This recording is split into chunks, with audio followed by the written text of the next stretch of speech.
Aloha, Tom. Aloha, Joy. Let's talk about one of our favorite subjects, favorite destinations. And you know, we've been doing so much Caribbean and Mexico. I had forgotten how much I missed Hawaii. So we went to Maui, a couple of years ago with the MFDA, Michigan Funeral Directors Association, and had a wonderful time there in the south coast At the Grand Wailea, it was wonderful, yes. Yeah. So we were invited to go to Hawaii, meet with the outrigger hotels and reacquaint ourselves, and we couldn't pass it up. Yeah, and how long has it been since we've been in Honolulu? I mean, it's well, we've never been in Honolulu together. We've been married 28 years. But could you believe how it's changed how the much city? I liked it. Oh, I loved it. It was like being on Fifth Avenue. It was the shopping centers. How about the restaurants for you foodies? Oh my gosh, the food in Hawaii is spectacular to begin with, but they've got a lot of upscale dining right in Honolulu. Well, and you were so smart, Tom, because you chose to do the Circle Island sightseeing tour. So we got up to the North Shore. Oh my gosh, how about Van's World Cup of Surfing? We saw the World Cup of surfing competition. I mean, it was the Super Bowl of surfing out there, which was great. Surfer boys. Yeah, I know, Joy. I lost you there for a second. So gorgeous on the North Shore. Beautiful. Which I'd forgotten. Well, I'd forget, and we went around the east side of Oahu, and I've forgotten how beautiful Oahu is. I mean, it has that kind of reputation. Skip that and get on to Maui or Kauai or the Big Island or whatever. But it has a lot to offer. Don't skip it. And don't skip it also for the reason that you wouldn't want to skip Paris if you went to France. Right. Don't skip it because Pearl Harbor's really significant and worth a visit. Yeah, oh, absolutely it is. We had a great experience there. They had a reception for us, actually on the battleship Missouri, which was quite nice. 2 or 3 days before the 70th anniversary of Pearl Harbor, which was very emotional. So some of the survivors were there, and it was a great time to be there. But anytime. And like you were saying too, Tom, you know, we stay at the Outrigger Reef on the beach, which I would highly recommend. The management there is fantastic. And it's right in the middle of things. Yeah, but Hawaii has this vibe, this sort of serene, it's got a little bit of a hippie feel to it, even in Honolulu, right? Right. And so it's just a really wonderful place. Well, then, of course, you had on your bucket list that you really wanted to see lava. So our choice was to go over to the Big Island of Hawaii. We spent a few days on the Big Island, stayed up at the Fairmont Orchid in the Waikoloa area, which is the dry side. The Hilo side is the wet side, and we saw that firsthand as well. But yeah, the volcano Kilauea has been active, and so it's not a cheap trip, but it was well worth it to fly over the lava flows. And then they take you north, and you go into the valleys with the waterfalls up north of Hilo. It was just a spectacular trip. Yeah, and we had the thrill of actually seeing the lava igniting trees. Yeah, how about that dude that lives in his house while the lava, how many 5 times the lava's gone around him and he hasn't left his home? I mean, that flow has destroyed an entire neighborhood, though. I can't remember the guy's name, but there's this one house, lava flows going around this house. He refuses to leave.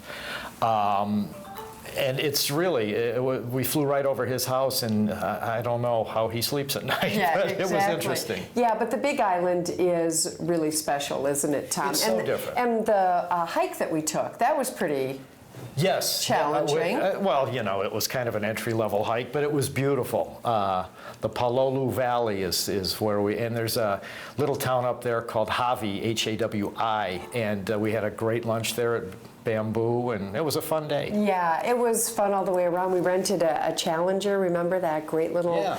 tour around in our muscle car. That little muscle car. But as I said, I just love Hawaii's kind of hippie, relaxed atmosphere. It's got it all. We've been there several times. Spent our 10th anniversary there, actually. But it's always great to go back there. It's just its own destination. And it was interesting because we remember people kept asking us if we were on our honeymoon, and it was like there's just something about Hawaii that brings you back to those to those times. So for those of you who have a big anniversary or big birthday and you're looking for a place to go this year, You can't miss. yeah, don't miss Hawaii. Make sure you seek out good advice. You know, Tom and I are always available to help you with that. And if you've got a good Hawaii story, send it in and we'll put it on the show next time. But Tom, we're out of time already. Oh, gosh. Flew by, Joy. Yeah, okay, so we'll be back right after this.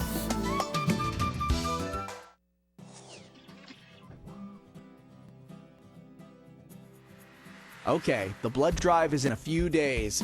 Here's what you need to do to prepare your body for the best donation experience possible. Start stocking up on iron-rich foods like green leafy vegetables, lean meats, nuts, and berries. Here's a list of iron-rich foods that you can eat.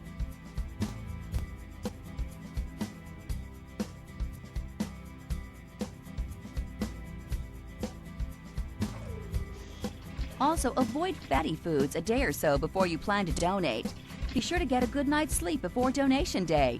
Drink plenty of non-caffeinated beverages like juice or water before and after you donate. Be sure you eat breakfast, and don't forget about lunch if you plan to donate in the afternoon. Thanks for your help with the life-saving mission of the American Red Cross. You are a hero.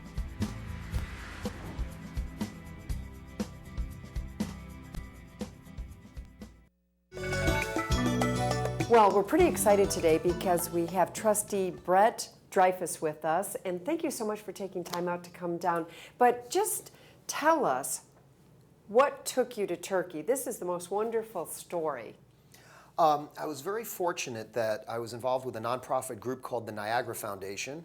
They are an organization that promotes Turkish-American exchanges, cultural exchanges, educational exchanges, and they have a network across the United States where they sponsor people, delegates, to come to Turkey to understand more about the people and the culture. And you do both tourist type of activities, and you also get to meet various people in different areas of society. So you get a nice cross-section of... What an honor to be selected. Well, I mean, how did that, that's pretty It's exciting. nice, yeah.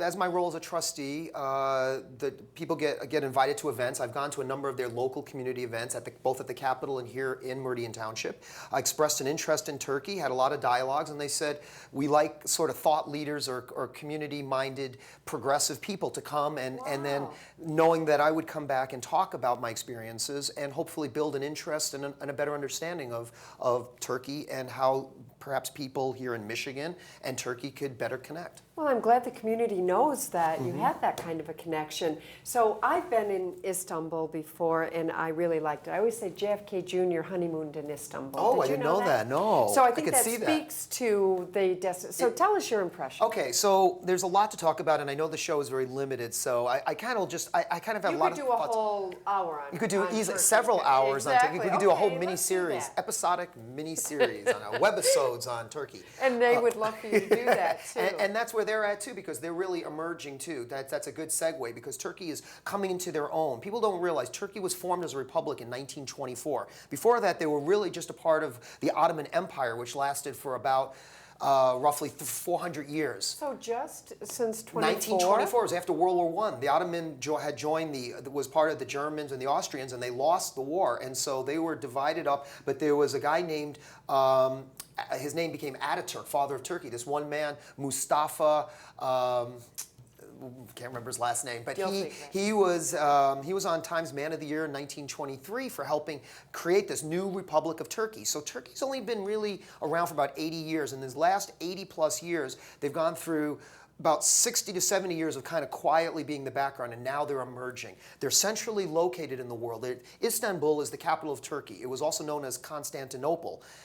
Istanbul is the only city in the world located on two major continents. One part of Istanbul is in Asia, and the other part's in Europe. Which is really wonderful can you if you imagine? sail in there. Well, I've sailed in there before. It's like, what? I'm seeing where Europe meets Asia. In the morning, I'm having Turkish coffee, and I'm eating some food, and they go, where are you going today? I'm going to the Asia side today. Oh, where are you going this afternoon? I think I'm going to go to Europe this Oh my afternoon. gosh, do you love Turkish coffee, or is it just me? Oh, well, Turkish coffee is wonderful because it's served in it's part of, like, you feel like you're like drinking like a dollhouse, because It's in these little you know, cups, little- and it has such exquisite flavors with, I think, certain types of spices. But it's only like maybe 1 inch, and then the rest of it's all like That frothy sediment. and then you sediment. know, And yeah, then you exactly. can do coffee. They do readings. So fortune telling has been around. It's an ancient With art, the, and you turn that over, and then the What? coffee remains form patterns. And I had my fortune read. And Well, it said. how's it going? How was the? It said you will be discussing many important things about well, and here we distant are. lands. Here we are. And once again, so yes, Istanbul is a wonderful, wonderful place to visit because it is historically located. Many cultures, unfortunately, have tried to conquer it because of its location. It's at the head of the Bosphorus Sea, which leads all the way up inland into many, many countries rely on the Black Sea for commerce and fish and all sorts of things, transportation. And so Istanbul sort of controls the access to that. So that makes it an Those important. water accesses are always so So important, aren't critical, they? and it's really wonderful because a lot of the city involves water. As if you've been there, you realize the Bosphorus is both a place for trade and commerce, but it's also a romantic place. It has restaurants. It has beautiful. At night, it's lit up, and the bridges have this unusual sort of neon colors that they light it with, and it has a zigzag pattern.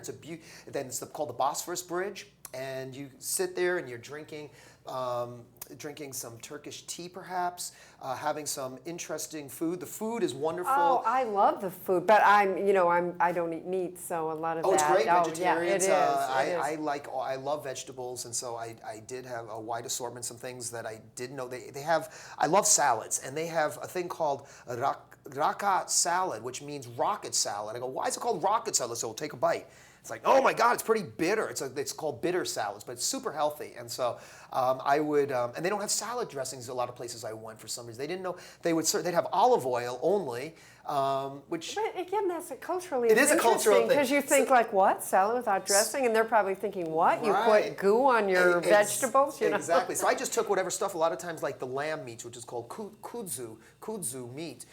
Very tasty. I could take some of the meat and you put it on, you learn to adapt when you're traveling. So you take it and put it on a bed of that, which people thought was interesting, and eat that, and it was great. And there was, I had a delight in one place. It was a black walnut treat, and they bury it in the ground for 6 months. And when it comes out, it's a little bit fermented, and they add spices and some sugary syrup to it. You eat the whole thing, including the shell of the black walnut. The whole. Well, the black walnuts are in season now. Yeah. You see them all over the Right. area. So Bit into have you it. tried it? Oh, it's incredible. It's like a nut. It's like a super large. It's hard to say. It's like a softens nut. all the shell and it's everything? everything, and you eat it, and it's delicious. It's an unusual flavor and texture. So that's an example of some things. One thing that they commonly serve is you get tomatoes and cucumbers and olives and cheeses served with many of the meals that I had. It was pretty common, and I got used to. In fact, I became expecting to have it cool down with some cucumbers because it was hot, and the cucumbers are a nice cooling effect, or yogurt at the right time. So there were some things you came to expect as part of the meal, and then every now and then there was a delightful surprise. Well, and it's interesting because with all the Middle Eastern restaurants now, it gives people an opportunity, or if they're going to sometimes Istanbul, I'll say to people, if you're not familiar with Middle Eastern cuisine, why don't you stop into the Sultan, or some of, don't you think? Right, Did you yes. have you done that a lot since you've been back? I really love that food. Yes, I do. It's hard to get. You get Just some saying, in the Mideast, right? So it's difficult. I actually started making my own Turkish coffee, so I've done that at home Really? now. Well, Yeah, I brought some you back. have to stop some off. I learned there's a technique about how you bring it to a boil and do that and so forth, and Wow. it's wonderful. And if I can I quickly touch on a couple of other sites around Istanbul? Absolutely, we have to. And then I need to ask you if you could take a little bit more time. I want you to also finish up by coming back and doing an interview just on the rest of Turkey. Absolutely, I would love Okay. to. So in Istanbul, the key is that people like to see is that there's a very historical part of old Istanbul called the Sultanahmet Square. Sometimes it's hard to say the words. Sultanahmet Square. And in there is a bunch of historical features, including a place called the Hagia Sophia. It was originally built as a church, and then it was built in 400 AD, and it had gone through much history. 400 It's AD. astonishing when you walk into a place that's it radiates a feeling of being old, antiquity, and all the experiences, and that people were killed or battles outside these places, and There's remnants of... Changes your paradigm on the amount of time you're alive too, doesn't it? It does. And then think about the United States. We've been around 200 years, and then you think about places you're walking in that have 1,600 years right there. So we're really a baby country too. It makes me remind us how we're a new emerging culture, and what it'll be like 800 years from now here as well. So at the Hagia Sophia, it went through some transitions, and eventually Islamic culture often took churches, and it was a church built by the Greek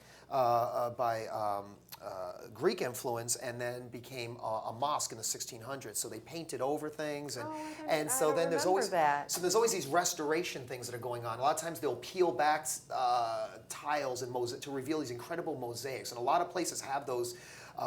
Where you're unearthing things. It's like a treasure discovery as you peel back a fresco, and then there's really the treasure behind it.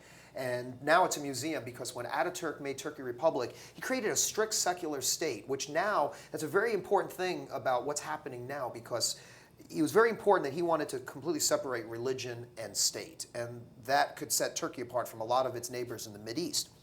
And what's happened is that it became a museum. The Hagia Sophia was a church, then it became a mosque, and then it was sort of decommissioned and became a museum. So millions of people go to see this. It's vast, it's large, the interiors are wide and spacious, and you have to... Wait, is that what people think about when they go to Istanbul, or is it the Blue Mosque? The Blue Mosque is right by there as well. And the Blue Mosque also is a very large, beautiful structure, carefully designed. The architecture is unique. It's blue because of the tile. That's how it got its name. And yeah, it has the inside has just very ornate designs, the aspects of the faith and how they align certain elements inside the mosque. You go in there and you become aware of different ways of seeing how people see spiritual aspects of the world, and how they design the mosque is to reflect those beliefs and those faiths. And so it's pretty fascinating when you're in it. How about that chanting in the street? I mean, the first time you hear that, I mean, it's very... mood-evoking? Yeah. It is. During the day or in the early evening, the 2 or 3 in the morning one is I have different adjectives for. But it's just unique to be in a culture that has 5 that. times And a at day. first it seems like, oh my gosh, something's happening. And it rotates during the day. So. And what were the other things in Istanbul that were of your favorites? They also have an obelisk right there at the site. They took that, the ancient Greek emperor took that from Egypt as part of it to show during the Talmud. They ripped them off. They took it and they... Gosh, the French, the British. Yes, and they have an incredible museum in Istanbul. Has a museum of archaeology that is amazing. It's fantastic. And they're so delighted to have you go there too. Did you get that sense that the Turkish people are just so delighted that you're there, and they want you to experience all of their culture? My friend, come here and look at the carpet I have. They would like to sell you a carpet too as well. They're very friendly on all levels. They're also very astute businessmen, and are willing to treat people well because they understand about trying to build relationships. So it's nice you start to meet a shopkeeper or a person, and you develop a relationship. You can learn their name, can talk to them, and you become more than just a credit card. You're actually a person, and so that's what's wonderful. So if you don't mind, I know and I would love to pick your brain for hours on Istanbul, but if you don't mind taking a little extra time and coming back, I just want to talk to you about the rest of Turkey, which I think people don't realize is pretty unique and diverse as well. Too. Thank you so much. Thank you so much for your time, and we'll be back right after this.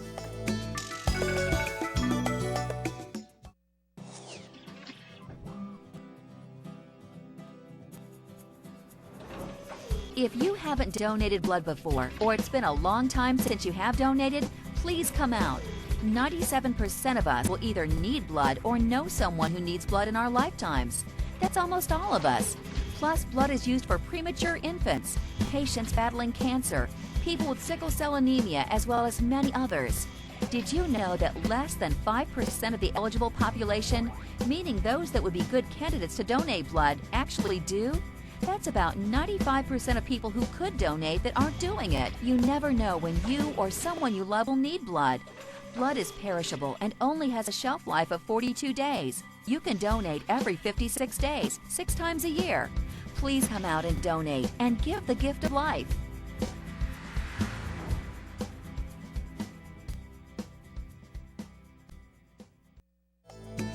So Faith, just as a follow-up, because that Bermuda itinerary is so unique, we were talking about off camera, you can't rent cars on Bermuda, right? That's right. It's British. It's British. So what do you do to get around? Well, there's the mode of transportation on the island is fabulous. You've got the island transportation, it's public transportation, bus passes, and ferry tickets all are a little package that you can utilize, and I recommend that. It's very cost effective. There's also taxis, and then there's mopeds. And unless you're a good motorcycle rider, I don't recommend using the mopeds as a form of transportation. You were saying the roads look like cart paths on golf courses, that the foliage or the greenery comes right down to these small little roads. Just sounds charming. It is. I can't believe I haven't been. And I have been there and lived there, and still I've had to catch myself and say, you are not in a golf course. You might be driving through one. You're not in a golf course. This is a road. There's 0.01% poverty and unemployment. So you're going to a very pristine island that really cares about its image and the presentation that the island makes to its guests. Well, that sounds very proper, just like the British. I think I remember that too. There's a lot of high tea and I love that. Fine dining. So for all our foodies out there, it's a good island. But let's go to the complete other side of the continent, if you will, to one of the most special destinations, I think, in the world, which is Alaska. You have two ships in Alaska. The Radiance and the Rhapsody, both doing north and southbound itineraries. And I have to agree with you.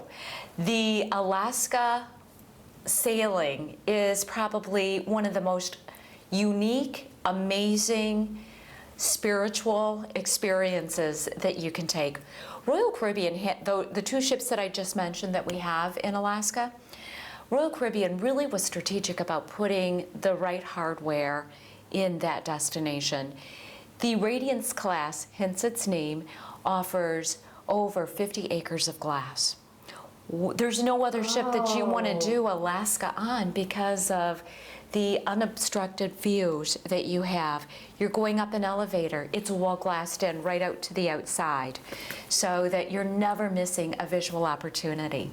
I put a Crystal Cruise passenger on one of your ships, and he was prepared to be underwhelmed, but for a price point with some friends they did it, and he liked it as well, if not more, than Crystal, which is at least probably 4 times as expensive. What people don't realize about Alaska, like Bermuda, is that, for instance, Ketchikan, you can only get to. You can't get to by road. Exactly. I mean, and the the ground operators that you have, because people like to do Denali or the extension to Fairbanks, right. But you have to cruise Alaska. Anybody who goes to Alaska and doesn't do at least a 4-day cruise, I highly recommend the 7, right. Is really not doing Alaska the right way. Exactly. And Alaska takes effort to get there. It's a hefty plane ride, but I'm telling you, well worth it. So if you're going to make the investment in time, take the next step. Not only do it by sea, but do it by land. Royal Caribbean offers a combination of offering both the best of both worlds in something we call a cruise tour. We have over 21 different options to mix and match with whatever your imagination is that you want out of Alaska. And time. There you go. Time is a commodity. But something that I'd like to make a little bit more visual to the traveling public is that it's really a proven fact that Royal Caribbean has some of the best ground operators in all of Alaska. And you'd think some of the other cruise lines that have been in the destination longer would have that title, but you have the best feedback from Alaska experts as far as your ground packages go. Well, I think the thing that really separates Royal Caribbean is that all of our tour directors and all of our escorts, they're all Native Alaskans. They don't come down for the season. They're there. So they're your best Makes it complete. they're your best bit of advice and tour host that you could imagine is somebody that's native. Yeah, yeah, but you were saying it's a major investment in time and money, but the cruise out of Seattle is something we should talk about a little bit more often, because I did that with my folks. That is a great option, you're right. And the flight is nonstop Easy. to Seattle. It's inexpensive. Seattle's a cool city. Right. And I was prepared You're to right. be very disappointed that in comparison to doing the Vancouver to Anchorage Right. one way. And I wasn't. It did my favorites, Juneau, Ketchikan, of course it cruises in the Right. glaciers, so Skagway. So, I mean, really, You're well covered, you're don't right. wait to go until you have 14 days and the major investment. It's a great family trip, You're too. absolutely right. Great. And this is the time, right now, to book your Alaska. Yeah. So if you don't mind, I think we really need to talk about some of the unique European itineraries and some of the multi-generational trips. So we'll be back right after this. Hi, it's the sea calling. Remember me? Sparkling water, horizons that go on and on. Plus, there's rock climbing, ice skating, and zip lines. Answer my call soon. But remember, I'm quite majestic, so please answer it royally.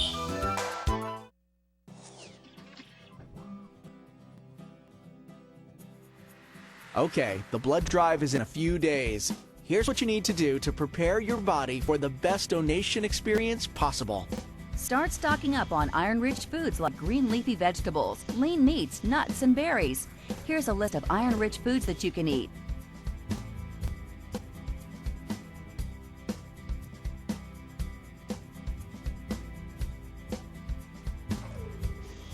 Also, avoid fatty foods a day or so before you plan to donate.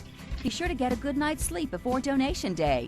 Drink plenty of non-caffeinated beverages like juice or water before and after you donate. Be sure you eat breakfast, and don't forget about lunch if you plan to donate in the afternoon. Thanks for your help with the life-saving mission of the American Red Cross. You are a hero.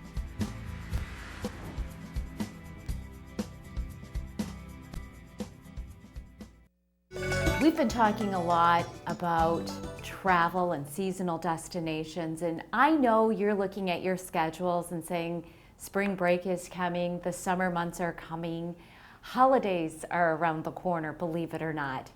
And my recommendation to you is book in advance, especially for Europe and our seasonal destinations like Alaska, Bermuda. Those sailings book well in advance.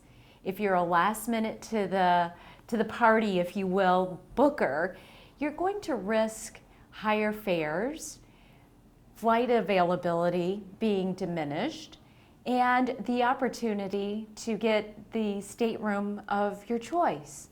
So my full, straight-on recommendation to you is don't wait, book now. Get what you want, lock in a fare. Royal Caribbean's policy is that we'll allow you to refund 100% of your deposit within 90 days of sailing. So that gives you plenty of time to lock in what you want without the risk if things happen or change that you can't move those funds around to another booking. Book in advance, you have everything to gain and nothing to lose.